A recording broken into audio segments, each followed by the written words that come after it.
Bonjour et bienvenue sur le 9e épisode du podcast de la Floraison littéraire, le podcast qui vous aide à renouer avec votre créativité. Aujourd'hui, on se retrouve pour la deuxième partie du long épisode que j'ai débuté le mois dernier, qui est donc l'épisode autour de ma relation avec l'écriture, c'est-à-dire écriture narrative ou créative, choisir c'est renoncer. Aujourd'hui, comme vous vous en doutez peut-être, de par le titre, je vais évoquer la question de l'écriture créative cette fois-ci. Si vous n'avez pas écouté ou eu le temps d'écouter la première partie de cet épisode, je vous laisse vous rendre sur ma page Spotify ou YouTube où vous pourrez retrouver ce premier épisode qui peuvent être écoutés séparément. Pour cet épisode autour de l'écriture créative, j'ai souhaité le nommer autour d'une question, c'est-à-dire pourquoi choisir l'écriture créative pour renouer avec sa créativité, parce que finalement dans ma pratique quotidienne, avec vous, en atelier, généralement l'écriture créative c'est vraiment l'outil principal qui va venir m'aider moi tout d'abord dans mes propositions et vous aider vous pour vous permettre de renouer avec votre créativité. Au sein de cet épisode, je vais donc essayer de répondre à quelques questions, notamment pourquoi sommes-nous parfois soudainement intéressés à reprendre l'écriture. Souvent c'est quelque chose sur laquelle on se pose beaucoup de questions.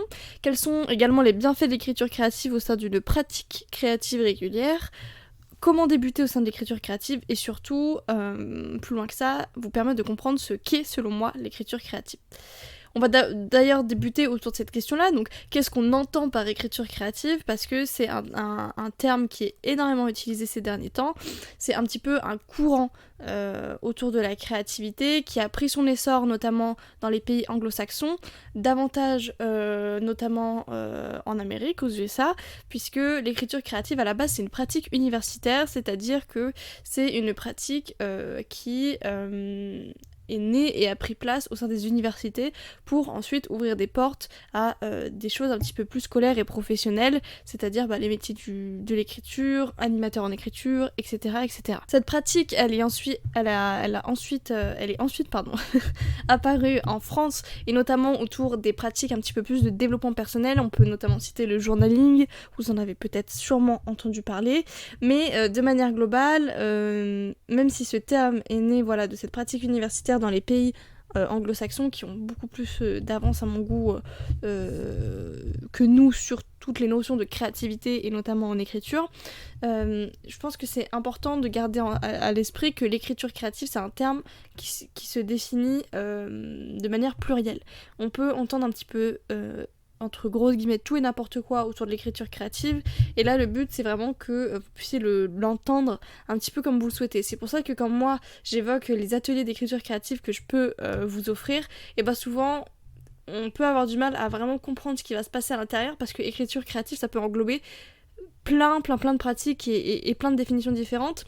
Alors, personnellement, on y reviendra un petit peu après sur comment la floraison littéraire et donc moi se positionne vis-à-vis de ça, mais on peut, la grosse définition que moi je vous inviterais à retenir finalement, et la chose que je vous inviterais à retenir dans cet épisode si votre but c'était de comprendre ce qu'était l'écriture créative, c'est que l'écriture créative par rapport peut-être à sa cousine, on peut dire l'écriture narrative ou l'écriture tout court, c'est que le plaisir que vous allez trouver à écrire va primer sur la technicité et sur la difficulté de ce que vous écrivez, etc. etc. C'est-à-dire que le but même de cette invention, de ce terme d'écriture créative, c'était de retrouver un plaisir en écriture, un plaisir qui ne soit pas scolaire. C'est pour ça que souvent en atelier, certains ou certaines d'entre vous peuvent me dire je fais un peu des fautes d'orthographe ou j'écris pas vraiment bien, et c'est pour ça que souvent je vous réponds que je m'en fiche un petit peu, puisque moi ce qui m'intéresse de savoir, notamment dans les ateliers d'écriture créative, c'est de vous permettre de réussir à vous reconnecter à vous-même, à vos besoins et à votre créativité. Donc que vous fassiez des fautes d'orthographe, que vous ayez des difficultés autour de l'écriture, pour moi c'est pas un problème, et ça c'est vraiment important de le retenir dans l'écriture créative, que son but c'est de prendre du plaisir, bien plus loin que la technicité. J'anime également des ateliers d'écriture narrative, où là, je sais pas, par exemple, je vais donner un atelier d'écriture autour d'écrire un scénario ou quoi que ce soit. Là, oui, entre guillemets, il y a potentiellement des moments où je vais revenir sur de la technicité et où je vais vous demander de respecter une certaine méthodologie technique, parce que c'est le but de l'atelier. Alors que dans les ateliers d'écriture créative, typiquement, on peut prendre mon atelier tarot écriture, qui est un atelier entre guillemets phare de la floraison littéraire. peu importe en fait que vous fassiez des fautes d'orthographe, peu importe la manière dont vous allez présenter et comprendre les exercices, et souvent c'est même très intéressant pour moi de voir comment chacune et chacun d'entre vous peuvent comprendre les exercices que je propose, parce que en fait souvent vous les comprenez de manière plus poussée que moi-même au moment où je les ai créés ou inventés, et ça c'est très intéressant. Donc l'écriture créative, retenez que son but premier ça a été de permettre aux adultes notamment de retrouver plaisir à écrire en dehors de tout objectif scolaire. Comment la floraison littéraire, elle se positionne vis-à-vis de ça? Alors, je pense que vous me connaissez désormais, si c'est pas le cas, on va refaire un petit point ensemble sur comment je me positionne vis-à-vis de l'écriture créative, mais moi, mon but dans le fait de proposer des ateliers, je dirais quand même à 80% autour de l'écriture créative, il y a certaines instances qui sont vraiment plus poussées autour de la technicité.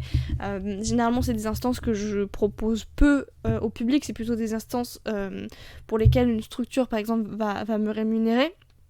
Mais l'écriture créative pour moi c'est vraiment l'outil qui va nous permettre de s'écouter de nouveau.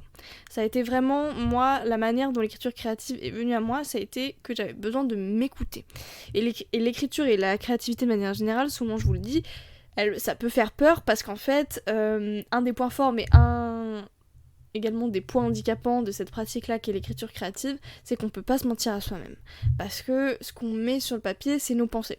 Et souvent, j'ai pu déjà en parler avec certains et certaines d'entre vous, où vous avez pu me dire, des fois, je sais pas si ce que j'écris parce que je le pense vraiment, ou parce que j'ai envie que la réponse soit ça. Et ça c'est vraiment très intéressant et c'est vraiment le point fort de l'écriture créative, c'est que généralement grâce à ces exercices vous allez réussir à vous reconnecter à vous-même, à vos émotions, à vos sentiments, à des choses que parfois on nie un petit peu pour X raisons dans notre vie commune, et ça nous permet vraiment de revenir aux commandes de notre créativité tout en profitant en fait d'un moment de détente, d'un moment de partage, etc. Parce qu'en fait, finalement, on se rend compte que l'écriture, elle est souvent délaissée et on a envie parfois de se replonger dans ce sentiment d'introspection qu'on avait soit vécu auparavant avec l'écriture, soit qu'on avait vécu auprès d'une autre pratique créative.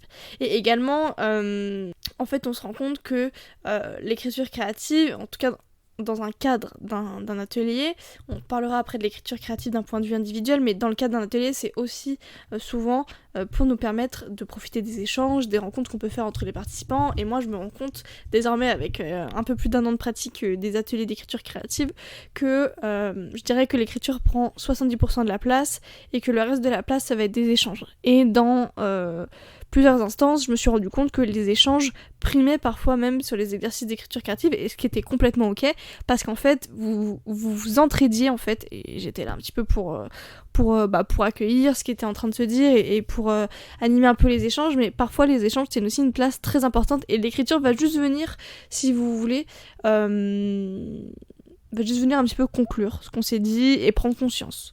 Et ça, c'est vraiment, c'est vraiment ce que j'aime beaucoup avec l'écriture créative.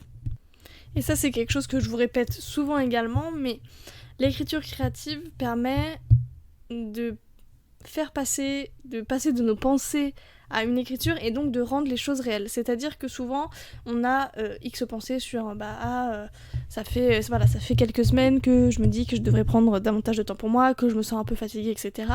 Mais ça reste des pensées. Et les pensées, c'est quelque chose de très furtif, c'est quelque chose aussi de très malléable et de facilement dispersable, si je peux dire ça comme ça, parce qu'on a plein de choses à penser au quotidien. Alors que à partir du moment où vous écrivez par la forme que vous le souhaitez, que ce soit dans un carnet, on en reparlera après, ou dans tout autre exercice d'écriture créative, le fait que vous puissiez le noter, ça rend la chose palpable, ça rend la chose réelle, et souvent vous vous surprenez dans des exercices d'écriture créative à évoquer telle ou telle chose en vous disant je pensais pas du tout que j'allais partir comme ça, et en fait c'est venu comme ça. Et du coup, je pense que c'est vraiment la force de l'écriture créative de se dire que s'offrir ce temps pour soi, c'est aussi peut-être pour faire un point sur justement le fait de ne pas rester uniquement dans la pensée, en fait. Voilà. Et pourquoi on a envie souvent, soudainement, c'est quand même quelque chose de soudain, on a envie soudainement de reprendre le contact avec cette écriture et cette écriture créative. Pour ça, j'ai émis 2 théories, qui sont vraiment des théories, de par mon expérience, mais qui ne valent pas un franc 6 sous, mais généralement votre premier contact avec l'écriture, c'est un premier contact qui s'est fait dans l'enfance ou au sein de votre adolescence. Soit vous avez expérimenté l'expérience des journaux intimes, des petites histoires autour de notre acteur ou de notre chanteur favori, etc. étant adolescent. Et c'est quelque chose que vous avez peut-être perdu lors de vos études supérieures ou lors de l'entrée à votre vie d'adulte, comme j'ai pu l'expérimenter aussi, donc il n'y a aucun jugement de ma part sur ce point-là et sur les autres non plus d'ailleurs. Et donc c'est quelque chose que vous avez perdu et finalement vous vous rendez compte que en vous souvenant de ces moments-là, c'était des moments où vous arriviez justement à prendre du temps pour vous et à faire le point un petit peu sur là où vous en étiez. Ou alors vous, au contraire, vous n'avez jamais eu ce penchant-là pour l'écriture et en fait, à partir d'un certain moment de votre vie, vous vous êtes rendu compte que en lisant, en commençant à écrire, je sais pas, des poèmes ou juste des petites choses comme ça de votre quotidien, vous appreniez à vraiment apprécier le contact auprès de l'écriture et du coup, vous aviez envie d'avoir peut-être davantage de clés pour savoir comment renouer avec cette écriture parce que on est d'accord que se retrouver face à un carnet vierge ou à une feuille vierge, c'est quelque chose finalement de très impressionnant. L'écriture créative, c'est aussi son point fort, et c'est pour ça je pense qu'on est beaucoup à se tourner vers cette pratique-là créative, c'est qu'elle nécessite finalement peu de matériel et peu de compétences. Je m'explique. L'écriture créative, vous pouvez très bien le faire autour d'un carnet ou le faire sur des feuilles volantes avec juste un stylo bleu, un stylo noir, un stylo de la couleur que vous voulez et ça va pas vous demander beaucoup de matériel. Généralement, je pense qu'on a tous et toutes chez nous au minimum une feuille ou un petit carnet pour écrire, et on a tous au moins un stylo. Donc en fait, du jour au lendemain, vous pouvez débuter votre pratique auprès de l'écriture créative, ce qui n'est pas forcément toujours évident vis-à-vis d'autres pratiques. Je pense au dessin, je pense à la peinture, où il vous faut quand même un minimum de matériel. Également, parfois l'écriture créative, c'est une envie aussi de retrouver une certaine vérité. C'est-à-dire que, comme je vous l'ai étayé auparavant autour du fait de passer justement de nos pensées à l'écriture créative, ça peut aussi nous permettre parfois de s'écouter soi-même et d'écrire sa propre vérité. Ça, après, je vous laisse l'interpréter un petit peu comme vous le souhaitez. Ça peut être sur des sujets plutôt sensibles ou pas du tout en fait. Et ça peut juste vous permettre d'écrire votre journée et de vous dire voilà, ça c'est ma manière, c'est ma vision de la journée que j'ai passée, je l'écris selon la manière dont je l'ai vécue et voilà. Et ça c'est aussi quelque chose de très important, je trouve, de réussir à se reconnecter à sa propre vérité. Voilà, après je vous avais écrit le petit topo que l'écriture créative c'était quelque chose aussi qui pouvait faire peur, mais ça on en a déjà parlé.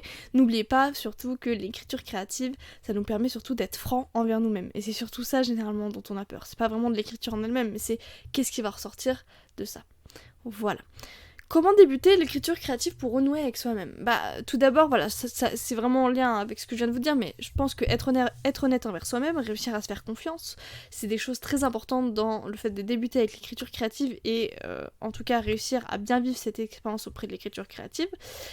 Et aussi de prendre conscience que les difficultés de cette écriture, elles sont là où on les situe.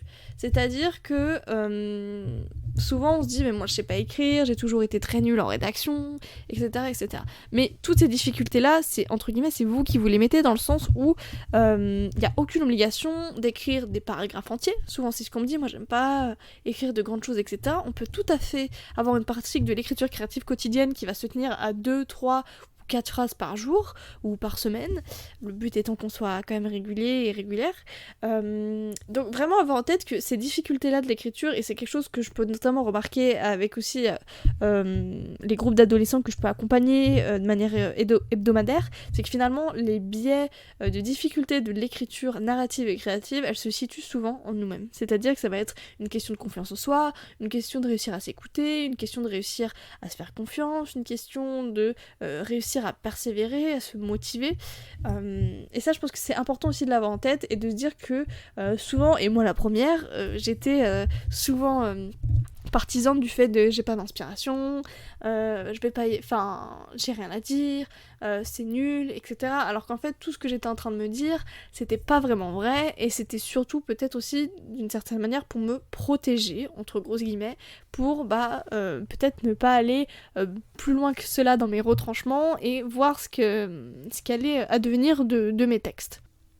Les bases de l'écriture créative, c'est aussi réussir à répondre aux objectifs qu'on s'est soi-même fixés. Alors moi en atelier, je vais fixer des objectifs qui sont autour de la thématique de l'atelier, et donc je vais essayer de vous amener à répondre à ces objectifs-là, mais de manière individuelle, dans votre pratique de l'écriture créative, ça va être de réussir à répondre aux objectifs. Et ça peut être des objectifs très simples. Souvent quand on dit le terme objectif, on voit vraiment des choses très très grandes à atteindre, etc. Alors que pas du tout, l'objectif ça peut être simplement, j'ai envie tous les soirs par semaine, ou au moins tous les 2 ou 3 jours, d'avoir 15-20 minutes pour moi pour faire le point de là où j'en suis dans la semaine et écrire. Ou j'ai envie le matin de me lever et d'avoir ce petit temps d'écriture pour moi, et c'est ce petit temps où en fait je me dis que, et ça j'en parle notamment avec ma famille ou mon cercle très proche qui vit avec moi, j'ai envie de me dire que à ce moment-là précis, je veux du temps pour moi, c'est-à-dire que je coupe mon téléphone, je m'enferme dans une pièce ou ce que vous voulez, et c'est ce temps-là pour moi. Ça peut être aussi, j'ai envie de davantage réussir à m'écouter, ou alors justement j'ai l'impression de ne pas avoir assez de temps pour m'écouter parce que ma vie va à 1000 à l'heure, donc mon objectif c'est un petit peu ralentir, et je ralentis en m'octroyant 15-20 minutes par jour pour écrire. Donc c'est vraiment des objectifs personnels. Ensuite, moi, ce que je pourrais vous conseiller, c'est peut-être tout d'abord de commencer votre relation, si je peux dire, avec l'écriture créative en répondant à des questions simples. C'est-à-dire, on n'a pas forcément besoin de toujours avoir des exercices complexes, etc.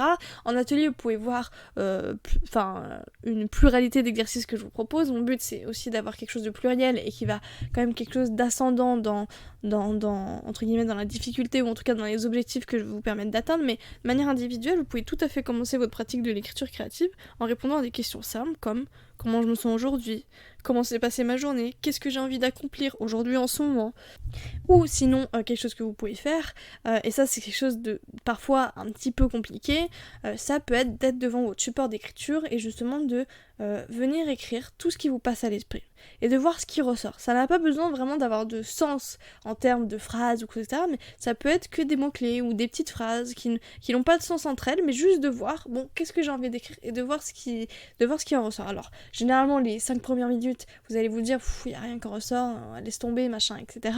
Ne vous fiez pas à ces premières minutes, continuez, je dirais au moins pendant 10 bonnes minutes. Généralement on part du principe que les échauffements créatifs, comme on peut les appeler, ça dure quand même entre 5 et 10 minutes, donc ne vous briefez pas aux 3 premières minutes qui peut paraître longues en vous disant non, il n'y a rien qui en ressort. Faites-vous ces petits exercices de vous dire qu'est-ce qui va ressortir aujourd'hui, et de vous laisser surprendre du coup par ce que vous allez découvrir. L'écriture créative, elle peut prendre plusieurs formes. On parle beaucoup, comme je vous le disais, du journaling, mais c'est absolument pas l'unique pratique en écriture créative. Ça peut être également juste un carnet de voyage, ça peut être un carnet de poèmes, ça peut être un roman, entre guillemets. Alors là, je mets des grosses guillemets parce que personnellement, je perçois plus l'écriture créative comme quelque chose de foncièrement personnel, et le roman c'est quelque chose de foncièrement personnel, mais où en tout cas notre écriture va être basée sur nos propres ressentis et pas forcément sur quelque chose de fictif. Mais comme je vous le disais, la définition de l'écriture créative elle est très large, et d'ailleurs si vous écrivez sur votre moteur de recherche écriture créative, vous allez sûrement tomber sur écrire un roman, etc. Donc c'est tout à fait ok, et moi d'ailleurs j'entretiens mon écriture, vous le savez sûrement, par l'écriture de romans, mais c'est vrai que parfois avoir régulièrement ces temps d'introspection, si je peux appeler ça comme ça, personnelle, où en fait mon écriture elle va se baser sur moi-même et sur mes émotions, c'est aussi très important dans mon quotidien. Donc ça peut prendre également la forme de petites cartes positives qu'on peut notamment évoquer en atelier. Ça peut être un carnet de lecture, un carnet de pensée, un journal intime, il n'y a pas d'âge pour faire des journaux intimes, des cartes de vœux, tout ce que vous voulez. En fait, ne vous bridez pas à un support qui n'a pas de sens pour vous. C'est vraiment la globalité de l'écriture, qu'elle soit narrative ou créative, c'est de se dire qu'il ne faut pas se brider, ou qu'il ne faut pas suivre un support ou une méthodologie qui n'a pas de sens pour vous. Vous pouvez trouver énormément de livres méthodologiques sur l'écriture créative. Si ces méthodologies ne vous parlent pas et que vous souhaitez quand même l'appliquer parce que tout le monde vous dit du bien sur tel ou tel livre, finalement, est-ce que vous allez vraiment vous offrir un moment entre guillemets de paix et de détente, parce que vous allez peut-être davantage juste vous dire ça me parle pas du tout, mais bon, je vais essayer d'y faire, et vous allez essayer pendant, je sais pas, une ou 2 semaines, et vous allez finalement perdre le pied parce que ça n'aura pas du tout de sens pour vous. Donc gardez toujours, on est quand même dans une pratique d'écoute de soi, gardez toujours entre guillemets le contrôle sur ce que vous avez envie de créer auprès de l'écriture créative. De manière rapide, quels sont les bienfaits de l'écriture créative ? Ce sont des bienfaits que je vous ai déjà étayés autour d'une pratique créative globale. Ça va être de réussir à être davantage franc et franche envers nous-mêmes et donc réussir à avoir davantage d'écoute intérieure dans notre quotidien et donc une certaine gestion émotionnelle et donc par la suite un petit peu plus d'apaisement et de gestion du stress notamment. La pratique créative, c'est un bienfait, il y a des bienfaits sur le court terme, c'est-à-dire que là en atelier, si je vous fais des exercices, vous allez peut-être me dire ça m'a détendu, j'ai réussi à avoir un temps pour moi, etc. Mais les bienfaits principaux de l'écriture et de toute pratique créative, on est d'accord, qui vont apparaître sur du long terme. Donc le but, c'est de réussir à persévérer et ça va aussi faire travailler justement notre persévérance et le fait de pas s'arrêter au premier ressentis qui peuvent parfois ne pas être en lien avec ce qu'on désirait, mais l'écriture créative elle va aussi pouvoir nous permettre de développer une confiance en soi, davantage d'inspiration, on va être davantage relié à notre intuition, à nos émotions, et on va peut-être parfois réussir à diminuer l'anxiété, si c'est un de nos objectifs. En tout cas, c'était le mien quand j'ai débuté l'écriture créative. Et il faut toujours se rappeler, je pense aussi, même si je vous le rabâche tout le temps lors de mes ateliers et des épisodes de mon podcast et un peu là où je passe à chaque fois, c'est que la créativité c'est un réel besoin humain et donc au même titre que nos autres besoins primaires, si je peux dire. Donc il faut garder en tête, je pense, que cette pratique-là, même si elle est là pour nous faire du bien, etc., quand on le fait, on répond réellement à un besoin. On n'est pas dans quelque chose, on n'est pas dans une furiture, dans quelque chose d'exceptionnel ou dans quelque chose qui, du jour au lendemain, n'aura plus de sens. On est vraiment dans un besoin primaire quand on écrit quelque chose de créatif, hein, quand on répond à un exercice créatif, à de l'écriture créative, je commence à fatiguer, ou quand on répond à une autre pratique créative, que ce soit le dessin, le collage, etc. Voilà. Ça a été un épisode assez rapide, que j'ai essayé de faire de manière assez rapide. J'espère qu'il vous a permis de comprendre davantage mon rapport à l'écriture créative. Alors là, c'est vrai que j'ai parlé de l'écriture créative davantage d'un point de vue extérieur, puisque je pense que en fait, mes ateliers et mes exercices parlent un petit peu d'eux-mêmes autour de mon propre rapport à l'écriture créative. J'espère au moins qu'il vous aura donné des clés pour davantage comprendre cette pratique et davantage comprendre qu'il n'y a pas que des exercices et des supports très connus mondialement tels que le journaling. Si cette thématique vous intéresse, je vous invite notamment à lire le livre Comme par magie d'Elisabeth Gilbert. C'est un petit peu ma bible de la créativité, vous la voyez souvent en image sur mes réseaux sociaux et vous me demandez si ce livre est bien. Évidemment, je le trouve extrêmement bien. Ça fait très longtemps que je ne l'ai pas lu, c'est le premier livre que j'avais lu autour de la créativité et qui m'avait donné l'idée, avec d'autres choses, de créer la floraison littéraire, mais il faudrait d'ailleurs que je remette un petit nez dedans.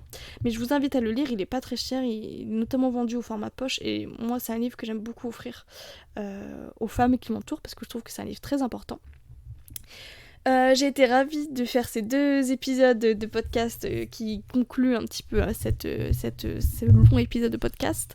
C'est également le 9e et dernier épisode du podcast de l'année 2023. J'ai été ravie de passer cette année avec vous. J'espère que vous avez été heureux et heureuses aussi de découvrir ces différentes thématiques de podcast. Évidemment, le podcast va continuer en 2024 à une régularité, j'espère, tout aussi régulière que maintenant.